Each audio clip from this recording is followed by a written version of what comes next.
আসসালামু আলাইকুম। ওয়ালাইকুম আসসালাম। ভালো আছেন কাকা? হ্যাঁ, ভালো আছি বেটা।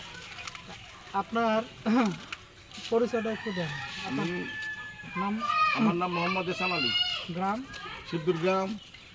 আপনি তো একজন দোকানদার আমি এখন দোকানদার। প্লাস কৃষক নাকি? হ্যাঁ, প্লাস কৃষক। এই 92-17 ভুট্টাটা যে আপনি লাগাইছিলেন, এই ভুট্টাটা ফলন কেমন হয়েছে বলেন? ফটোটা ফলন তো ভালো মোটামুটি বেটা। এই যে আমরা যে 92-17 গুলা দেখতে পাচ্ছি, দানাগুলা অনেক সুন্দর না, না? দানাগুলো অনেক সুন্দর। এবং দেখেন আগাগোড়া আপনার কিন্তু হুম, কোথাও কিন্তু ভাগ নাই।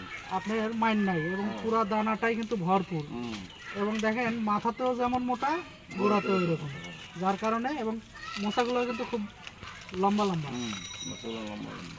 তো 92-17 ভুট্টা আপনার সামনেও তো আরো বেশি বিক্রি করবেন এবার যা বিক্রি করছেন নাকি? হ্যাঁ, সামনে তো আরো বেশি বিক্রি করবো। এবার তো বিছন পাওয়া যায়নি দেখে কম বিক্রি হচ্ছে। বিছন পাওয়া গেলে আরো বেশি বিক্রি আরো হবে। বেশি বিক্রি হতো। তো সামনে তো কৃষক 92-17 হ্যাঁ, এই ভুট্টার চাহিদাই বেশি। তো আমাদের এই বায়ারের 92-17 ভুট্টা লাগায়েন, এটা দেখেন আপনার অনেক সুন্দর হয়েছে। এই যে হুম, দেখেন অনেক সুন্দর একদম।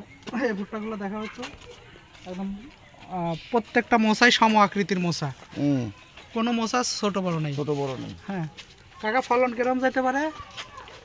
ওই তো শুকায় 40 মন হয়ে যাবে। 40 পার হবে শুকায়। তো 44-45 মন আমাদের এদিকে, যেহেতু ফলন আপনার নামিলা মৌসুমে হয় আমাদের আমার এদিকে 3 ফসল আবার তো। হ্যাঁ 40-45 মন শুকায় যাবে। আচ্ছা কাকা, ভালো থাকবেন।